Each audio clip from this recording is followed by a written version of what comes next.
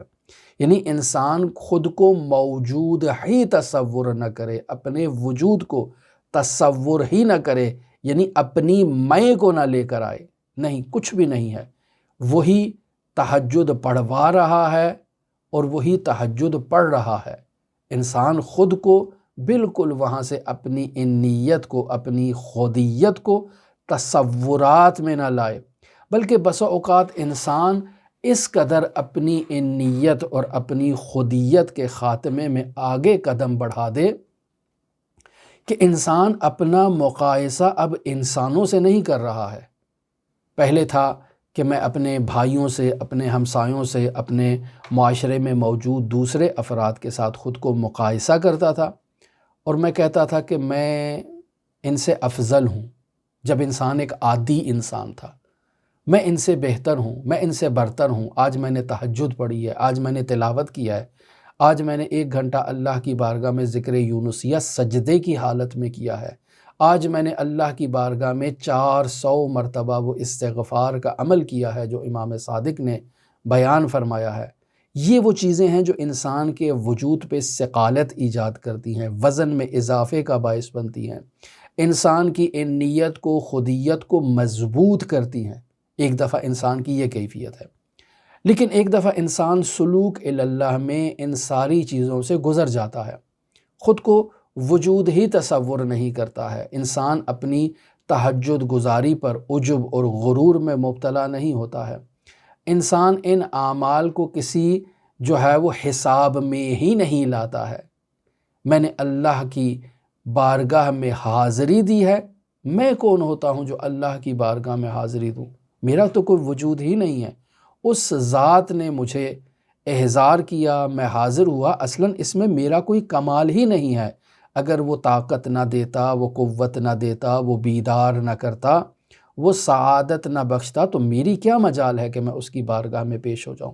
لہٰذا میں خود کو ان انسانوں سے مقایسہ کروں؟ ہرگز ہرگز نہیں، یہ سب مجھ سے افضل ہیں، میں ان کے پیروں کی دھول ہوں، میں ان کے پیروں کی خاک ہوں۔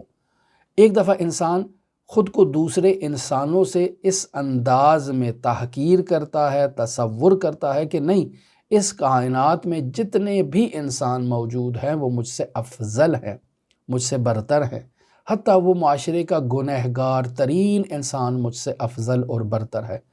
میں اس کے ساتھ خود کو مقایسہ کروں کس عنوان سے، کس حیثیت سے؟ اس تہجد کی بنیاد پر؟ نہیں معلوم کہ یہ تہجد تھی بھی صحیح یا نہیں۔ اس سجدے کی بنیاد پر؟ نہیں معلوم کہ یہ سجدہ اللہ کے لیے تھا بھی صحیح یا نہیں۔ اس استغفار کی بنیاد پر؟ نہیں معلوم کہ اس استغفار کو وہ شرف قبولیت ملا ہے یا نہیں۔ ممکن ہے یہ شرابی ہے، یہ زانی ہے، یہ گنہگار انسان ہے، ممکن ہے اس کے اعمال میں کوئی ایسا پوشیدہ عمل اللہ کی بارگاہ میں ایسا پسندیدہ عمل قرار پائے کہ اللہ اسے قبول کر لے اور میری اس تہجد کو اٹھا کر میرے منہ پر مار دے۔ لہٰذا مجھے اس گنہگار سے خود کو افضل سمجھنے کا اختیار حاصل نہیں ہے، میں ہرگز خود کو اس سے افضل تصور نہیں کروں گا۔ ایک دفعہ یہ مرحلہ انسان کی زندگی میں آتا ہے، اور ایک دفعہ انسان کی زندگی میں مرحلہ یہ آتا ہے کہ انسان کہتا ہے انسان کجا، انسان تو اشرف المخلوقات ہے، میں خود کو انسان کے پیروں کی جوتی کے اندر جو موجود خاک ہے اس کے بھی ساتھ مقایسہ کرنے کے اہل نہیں سمجھتا ہوں۔ بس میں کس کے ساتھ اپنے آپ کو مقایسہ کروں؟ میں جب اپنا مقایسہ ان مکھیوں سے، ان مچھروں سے، ان کتوں سے، ان بھیڑیوں سے، ان شیروں سے، چیتوں سے، ان گایوں بھینسوں سے مقایسہ کرتا ہوں تو میں کہتا ہوں یہ مجھ سے افضل ہیں، میں ان سے افضل کیسے ہو سکتا ہوں؟ یہ مجھ سے افضل ہے۔ لہٰذا ایک دفعہ انسان جب اپنے آپ کو مقایسہ کرتا ہے تو دوسرے انسانوں کے ساتھ مقایسہ کرتا ہے اور دوسرے انسانوں کو اپنے آپ سے افضل جانتا ہے۔ لیکن ایک دفعہ انسان اپنی انیت اور اپنی خودیت کو اس قدر نیچے لے کر آتا ہے کہ انسان کہتا ہے کہ نہیں نہیں، انسان تو مجھ سے بہت افضل ہے، حتیٰ یہ حیوانات بھی مجھ سے افضل ہیں۔ کیوں؟ اللہ کی مخلوق ہیں، یہ اللہ کی مخلوق ہیں، اللہ نے انہیں اس انداز میں خلق کیا ہے، یہ اللہ کے نزدیک مقرب ہیں، میں کیسے خود کی افضلیت اور اشرفیت کو ان کے سامنے بیان کروں؟ بس اوقات انسان اسی اشرف المخلوقات کے ٹائٹل پر اس قدر عجب میں مبتلا ہو جاتا ہے کہ انسان کسی کو کھاتے میں ہی نہیں لے کر آتا ہے۔ انسان خود کو اس قدر عجب اور غرور میں مبتلا ہو جاتا ہے کہ انسان جو ہے وہ کہتا ہے میں اشرف، من مثلی، کون ہے میرے جیسا؟ اور انسان اسی عجب اور غرور کے اندر جو ہے وہ انسان تمام اپنی خودیت اور انیت کو مضبوط اور مضبوط اور مضبوط کرتا چلا جاتا ہے، اور یہ کلمات اس کے وجود میں ثقالت اور بوجھ کو اضافہ کرتے چلے جاتے ہیں۔ پس یہ اللہ کی ملاقات کے لیے ہرگز فائز نہیں ہو سکتا، اللہ کی بارگاہ میں ہرگز نہیں پہنچ سکتا۔ لیکن ایک دفعہ انسان یہی انسان ہے، اپنی انیت اور خودیت کا خاتمہ کرتے کرتے خود کو اشرف المخلوقات انسانوں سے بھی حقیر انسان، اور پھر اللہ کی بنائی ہوئی تمام موجودات سے بھی خود کو حقیر حقیر حقیر اور پست اور پست اور پست تصور کرتے ہوئے، اپنی انیت اور خودیت کا خاتمہ کرتے ہوئے تمام اللہ کی مخلوقات، اللہ کی موجودات کو خود سے افضل اور اشرف تصور کرتے ہوئے اللہ کی بارگاہ میں ایک ایسے انداز میں حاضر ہوتا ہے کہ اس انسان کو جو ہے وہ اصلاً اس کے وجود میں انیت موجود نہیں ہے، خودیت موجود نہیں ہے۔ اب ایسی حالت میں اللہ سے ملاقات کرتا ہے، اللہ کی بارگاہ میں پہنچتا ہے۔ یہاں یقیناً بعض احباب ہماری گفتگو کو سن کر جو ہے وہ کہیں گے کہ یہ افراط پر مشتمل ہے۔ اس طرح کی انسان کو اجازت نہیں ہے کہ انسان خود کو حیوانات کے ساتھ مقایسہ کرے۔ انسان کو یہ اجازت نہیں ہے کہ وہ خود کو حیوانات سے پست تر تصور کرے، یا اس قسم کے جو بعض کلمات ہیں جو اہل تحقیق، اہل دانش، عاقل افراد کی جانب سے بیان کیے جاتے ہیں۔ عزیزان محترم، یہ سفر سلوک الی اللہ ہے۔ یہاں انسان کو جو ہے وہ نہایتی سنجیدہ انسان کو داخل ہونے کی ضرورت ہے۔ ہر انسان اس وادی میں داخل ہونے کا اہل نہیں ہے، ہر انسان کو یہ سعادت نہیں ہے کہ وہ اللہ کی بارگاہ میں اللہ کی ملاقات کے لیے حاضر ہو سکے اور پیش ہو سکے۔ لہٰذا اس کے لیے ان مطالب کو سمجھنا نہایت دشوار ہے، نہایت پیچیدہ ہے، نہایت سخت ہے۔ وہ ان باتوں کو سمجھ ہی نہیں سکتا ہے، چونکہ اس میں توان نہیں ہے، اس کی ظرفیت میں جو ہے وہ اس کی انیت اور اس کی خودیت ان باتوں کو سمجھنے کی راہ میں ایک بہت بڑی رکاوٹ ایجاد کر رہی ہے۔ وہ خود کو سمجھتا ہے کہ میں اشرف المخلوقات ہوں، اور یہی اشرف المخلوقات کا ٹائٹل اسے لے بیٹھتا ہے، اور اللہ کی بارگاہ میں ان نورانی معارف کو سمجھنے سے جو ہے وہ انسان کو عاجز قرار دے دیتا ہے۔ وگرنہ یہ مطالب حق ہے، یہ مطالب نور ہے۔ جس شخص میں جو ہے وہ انیت کی ظلمات موجود ہوں، تاریکیاں موجود ہوں، وہ ان معارف کو نہیں سمجھ سکتا ہے۔ لہٰذا دیکھیں، مرحوم ابن فہد حلی نے اپنی کتاب عدۃ الداعی صفحہ نمبر 218 پر ایک نہایت ہی عجیب روایت کو تحریر کیا ہے کہ انسان اس روایت کو پڑھنے کے بعد اس کے رونگٹے کھڑے ہو جاتے ہیں۔ انسان اس روایت کو پڑھنے کے بعد اس کے 14 طبق روشن ہو جاتے ہیں کہ میں کہاں اور یہ روایت کہاں، یہ کلام کہاں۔ میں جو آج تک خود کو اشرف المخلوقات تصور کرتا تھا اور تمام مخلوقات پر خود کو افضل سمجھتے ہوئے میری جو ہے وہ کمر میں اکڑ آ جاتی تھی، اور میں جو ہے وہ مثلی کا دعویٰ کرتا تھا کہ مجھ سے افضل کون ہو سکتا ہے۔ یعنی ایک عجب اور ایک خودیت میرے اندر اور انیت میرے اندر جو ہے وہ ایسے اکڑ کے سامنے آ جاتی تھی، اور میں اللہ کی زمین پر اکڑ اکڑ کے چلتا تھا کہ نہیں، مجھ سے بہتر کون ہو سکتا ہے؟ کیوں؟ چونکہ میں اشرف المخلوقات ہوں اللہ کی۔ لہٰذا انسان اللہ کی دوسری مخلوقات کو خود سے حقیر تصور کرتا ہے، لیکن نہیں، یہ روایت انسان پڑھے تو 14 طبق روشن ہو جاتے ہیں انسان کے۔ کیا روایت ہے؟ ان اللہ سبحانہ اوحا الی موسیٰ، حدیث قدسی نہیں ہے، وحی ہے۔ عزیزان محترم، وحی کلام الہی اور حدیث قدسی میں کیا تفاوت موجود ہے؟ دونوں اللہ کا کلام ہے۔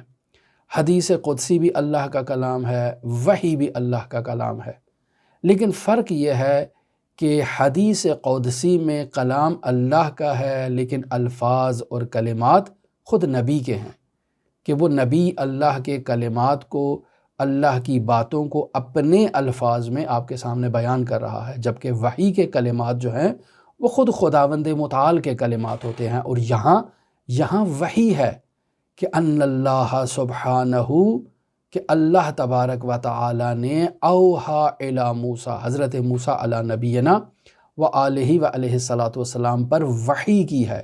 کیا وحی کی ہے؟ اللہ موسیٰ سے ہم کلام ہوتا ہے۔ آپ کو معلوم ہے کہ حضرت موسیٰ اللہ کے انبیاء میں وہ مقام رکھتے ہیں کہ انہیں یہ اعزاز حاصل ہے کہ وہ کوہ طور پر جاتے تھے اور اس پہاڑ پر جا کر اللہ سے ہم کلام ہوتے تھے۔ اب وہ اللہ کون تھا؟ یہاں روایات میں جو بیان ہوتا ہے کہ وَلِلَّهِ الْأَسْمَاءُ الْحُسْنَى فَادْعُوهُ بِهَا، کہ اللہ کے لیے اسماء حسنہ ہیں، اللہ کو ان اسماء حسنہ سے مخاطب کرو اور پکارو۔ تو وہاں روایت میں بیان ہوتا ہے کہ نحنو واللہ حی الاسماء الحسنى، اللہ کی قسم وہ اسماء حسنہ جن سے اللہ کو پکارنے کا کہا گیا ہے، اللہ کی قسم وہ اسماء حسنہ ہم اہل بیت ہیں۔ لہٰذا موسیٰ علی نبینا و آلہ و علیہ السلام جب کوہ طور پر اللہ سے ہم کلام ہونے کے لیے تشریف لے جاتے تھے تو معصوم فرماتے ہیں کہ وہ کلام ہم سے کلام ہوا کرتا تھا۔ موسیٰ اللہ سے ڈائریکٹ ہم کلام نہیں ہوتا تھا، یہ اہل بیت علیہ الصلاۃ والسلام کا نور تھا جو اس پہاڑ پر تجلی کرتا تھا، اور موسیٰ اس سے ہم کلام ہوا کرتے تھے۔ لہٰذا موسیٰ پہ وحی نازل ہوتی ہے اللہ تبارک و تعالیٰ کی جانب سے، اور اللہ حکم دیتا ہے اذا جئت للمناجات، اے موسیٰ جب تم آئندہ مجھ سے مناجات کرنے کے لیے آؤ، مجھ سے گفتگو کرنے کے لیے آؤ، مجھ سے ہم کلام ہونے کے لیے آؤ، فَاصْحَبْ مَعَكَ، تو اپنے ساتھ کسی ایسے کو لے کر آؤ، من تکونو خیرن منہ، اے موسیٰ جس سے تم بہتر ہو۔ آئندہ موسیٰ جاؤ، اس روئے زمین پر جا کر ایک ایسے بندے کو یا ایک ایسی موجود کو تلاش کرو کہ موسیٰ تم اس سے بہتر ہو، وہ موجود تم سے پستر ہو، تم سے حقیرتر ہو، تم اس سے بہتر ہو، ایسی موجود کو میرے پاس لے کر آؤ۔ اب یہ موسیٰ کے لیے ایک ایسا امتحان ہے، اور اللہ بسا اوقات ایسی آزمائشیں لیتا ہے اپنے انبیاء سے کہ انسان کے رونگٹے کھڑے ہو جاتے ہیں، انسان متعجب ہو جاتا ہے کہ اللہ نے یہ کس آزمائش میں موسیٰ کو ڈال دیا ہے۔ ایک ایسی موجود کو لے کر آنا ہے کہ موسیٰ اس موجود سے افضل ہو۔ عجب، ہم اگر اس کلام کو دیکھیں تو ہم معاشرے میں کسی بھی فرد کو اٹھا کر لے جائیں، کیونکہ ہم اشرف المخلوقات تو خود ہیں، ہم کہتے ہیں ہم اشرف ہیں، پس جتنے بھی موجودات معاشرے میں موجود ہیں وہ ہم سے پستر ہیں، ہم سے حقیرتر ہیں، چاہے وہ انسان ہوں، چاہے وہ حیوانات ہوں، چاہے وہ جمادات ہوں، کوئی بھی ہوں، ہم تو افضل ہیں۔ لہٰذا ہمارے لیے بہت آسان تھا، ہم کسی کو بھی اٹھا کر لے جا سکتے تھے، لیکن موسیٰ اولو العزم نبی ہیں، موسیٰ کو معمولی ہستی نہیں ہے، موسیٰ کو اللہ کے مزاج کا علم ہے، موسیٰ بہتر جانتے ہیں کہ اسے کسے لے کر جانا ہے اور کسے نہیں لے کر جانا۔ فَجَعَلَ مُوسَىٰ لَا يَعْتَرِضُ أَحَدًا، اب موسیٰ جاتا ہے لوگوں کے اندر، لوگوں کو دیکھتا ہے، فلاں آدمی کو، فلاں آدمی کو، فلاں آدمی کو، فلاں آدمی کو، تمام لوگوں کو جب موسیٰ مشاہدہ کرتا ہے تو لا یعترض احدا، موسیٰ کسی کے ساتھ متعرض نہیں ہوتا ہے کہ میں اس کو لے کر جاؤں گا۔ اب موسیٰ جب کسی کو نہیں لے کر جا سکتا، کیوں نہیں لے کر جا سکتا؟ الا ہوا لا یجسرو، موسیٰ یہ جسارت کیسے کر سکتا ہے کہ ان یقول انی خیر منہ، کہ موسیٰ اس جرأت کا اظہار کرے، اس گستاخی کا اظہار کرے اور یہ دعویٰ کرے کہ میں فلاں شخص سے بہتر ہوں. یہ کیسے موسیٰ کر سکتا ہے؟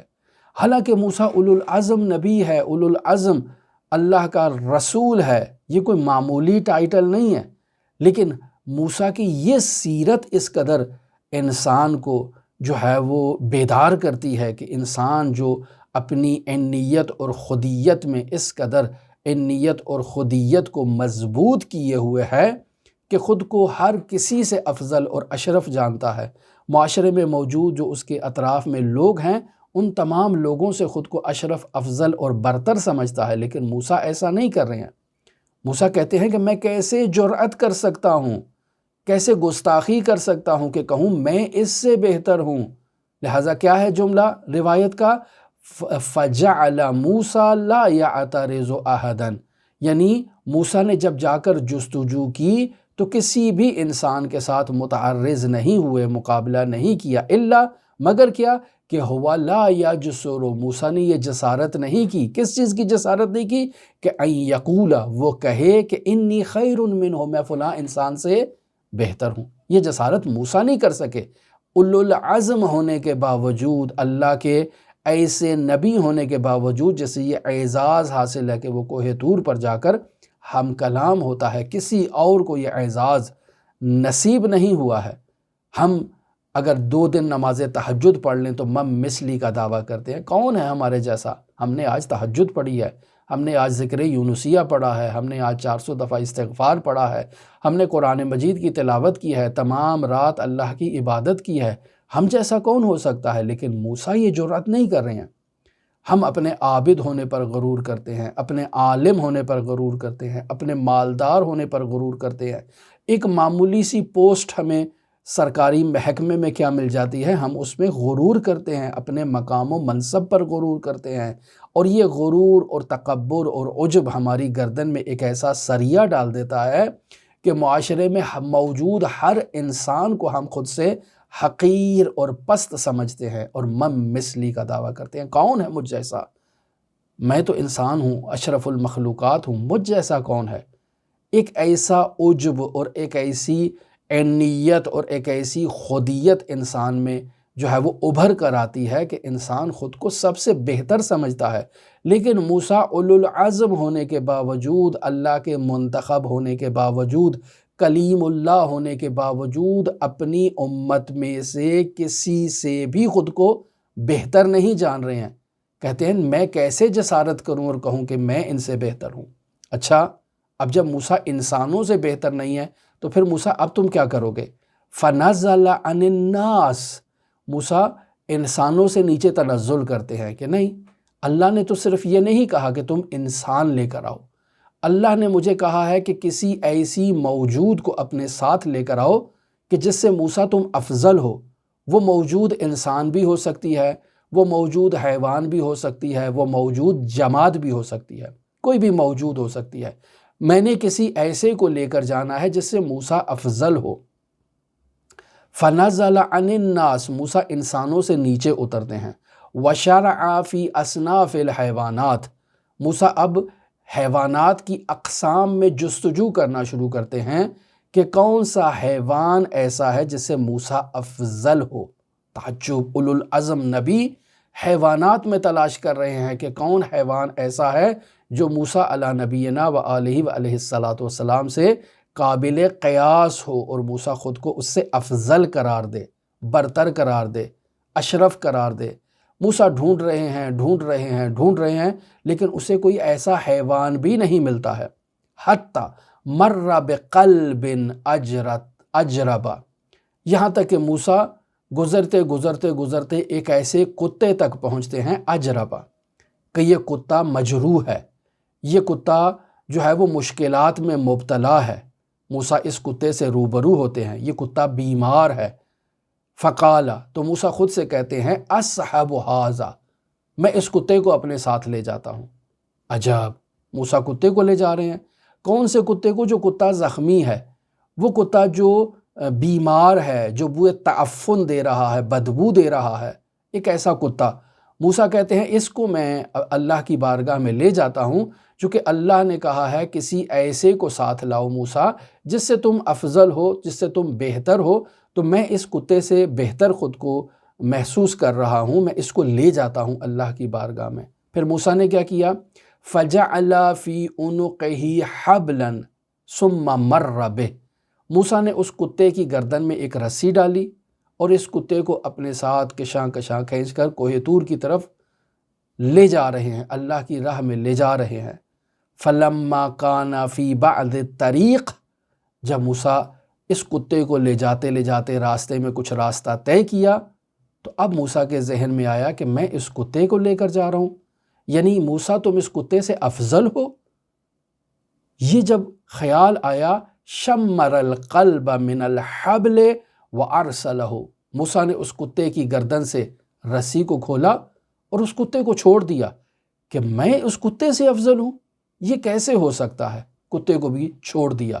فلما جاء الى مناجات رب سبحانہ، اب جب موسیٰ اللہ کی بارگاہ میں پہنچے مناجات کے لیے، اللہ سے ہم کلام ہونے کے لیے، فقال یا موسیٰ، تو اللہ نے موسیٰ کو مخاطب قرار دے کر کہا، اے موسیٰ اینما امرتک بہ، اے موسیٰ وہ موجود کہاں ہے جس کا میں نے تمہیں حکم دیا تھا کہ آئندہ جب میرے پاس آنا تو ایک ایسی موجود کو لے کر آنا کہ موسیٰ جس سے تم افضل ہو۔ وہ موجود موسیٰ بتاؤ کہاں ہے، تم اس کو کیوں نہیں لے کر آئے ہو؟ قال، تو موسیٰ نے اپنے پروردگار کی بارگاہ میں کہا، یا رب لم اجد ہو، اے میرے پروردگار میں نے تیری مخلوقات میں، تمام مخلوقات میں جستجو کی ہے، سرچ کیا ہے، کسی ایسی موجود کو تلاش کرنے کی کوشش کی ہے کہ موسیٰ جس موجود سے افضل ہو، تو اے میرے پروردگار لم اجد ہو، میں نے کسی ایسی موجود کو دیکھا ہی نہیں ہے۔ اب خداوند متعال نے موسیٰ کو کیا کہا؟